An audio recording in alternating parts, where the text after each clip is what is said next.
Not every casualty leaves a body behind. Some continue breathing, continue walking, continue living, while carrying an emptiness that no healer can name. During my travels through the years that followed Mistra's death, I spoke with archmages, priests, soldiers, and scholars. Yet few testimonies revealed the true cost of the Weave's collapse as clearly as that of a young girl named Elira, whose quiet account has remained with me ever since. According to the records kept in Neverwinter's North Ward, Elira was only 11 years old. She lived with her grandmother, a retired midwife whose modest home was filled with drying herbs, worn medical journals, and shelves of traditional remedies gathered over decades. Magic had entered the girl's life, not through a great academy, but through a wandering tutor who visited Neverwinter only twice each year. By every account, she possessed neither extraordinary talent nor remarkable ambition. She simply loved learning. By then, her magical education consisted of only 4 spells. She had mastered Mage Hand, Light, Prestidigitation, and a simple ward against rats that her grandmother had insisted would prove more useful than any grand display of sorcery. Those few incantations had become part of her daily routine through constant repetition, familiar enough to require almost no conscious thought. Every testimony agreed that the morning Mistra died began like any other. Elira awoke, reached for the small lamp beside her bed, and attempted to cast light.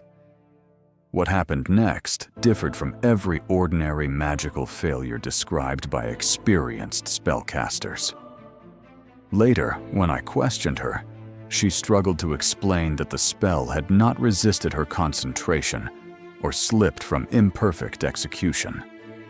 Instead, she described something far stranger.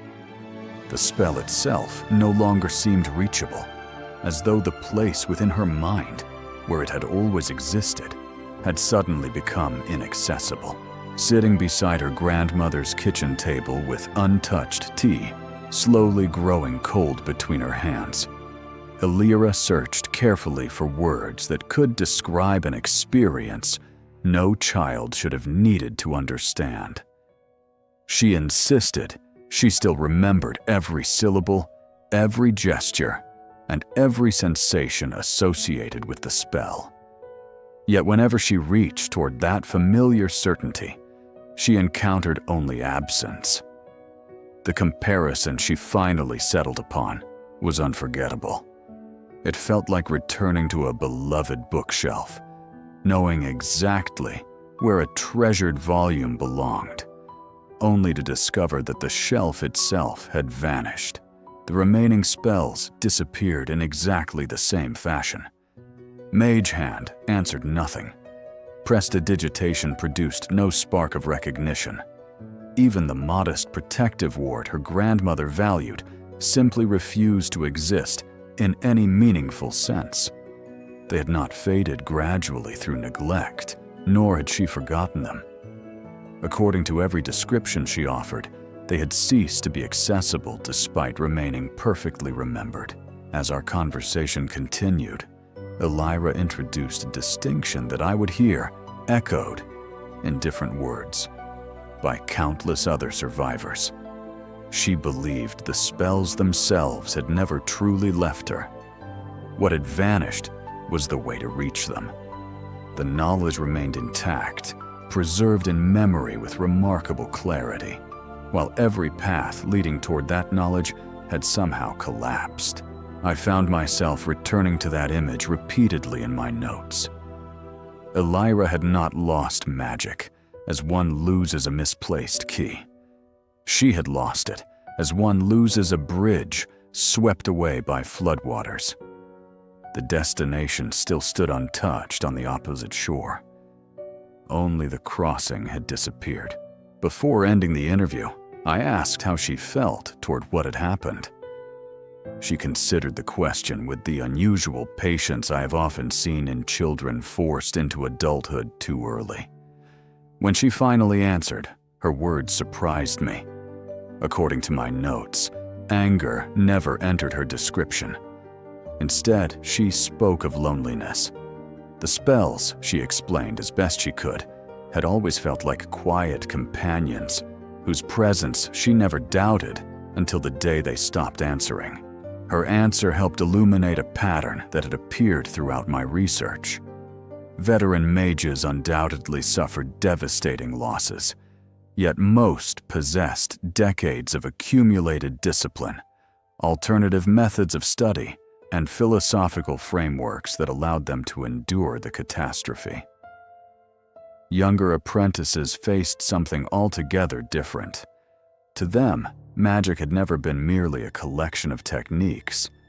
It had been a constant presence woven into childhood itself, dependable enough to inspire unquestioning trust. When the wounded weave suddenly withdrew, that trust fractured with extraordinary force. What many adults described as the collapse of a magical system, children often experienced as the disappearance of a lifelong friend.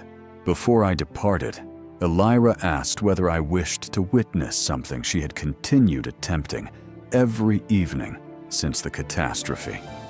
She guided me into the small garden behind her grandmother's house, where several glass lanterns lined the narrow path between the herbs. According to my journal, she knelt beside one of the lanterns, closed her eyes, and carefully performed every movement required for the light spell, exactly as she had learned them. What happened next lasted no more than a heartbeat, yet I have never found a satisfactory explanation for it. The candlewick trembled. A tiny flame briefly appeared where none should have existed. Then, almost immediately, the light vanished once again. Elira watched the darkness return without disappointment. She simply told me that the road was still there somewhere, only much farther away than before. Even now, I cannot decide whether I witnessed a fragment of the weave struggling to heal, or the extraordinary determination of a child unwilling to surrender hope. I think of Elira more often than I think of kings or legendary archmages. Kingdoms recovered. The practice of magic eventually found new stability. History remembers the great battles, the divine struggles, and the reconstruction that followed. Yet somewhere within those larger events remains the memory of an 11-year-old apprentice who believed that a vanished road could one day be found again. Before I left Neverwinter, she asked whether the weave would ever return to her as it once had. I could offer no answer. Years have passed since that conversation, and I continue searching for one. Whenever I study the consequences of Mistress Fall, I find myself wondering how many frightened apprentices awoke that same morning, believing the world had forgotten its own language, and how many, like Elira, are still patiently waiting to hear it speak again. The Impossible Archive is open. New episodes every week. Subscribe before the next entry disappears.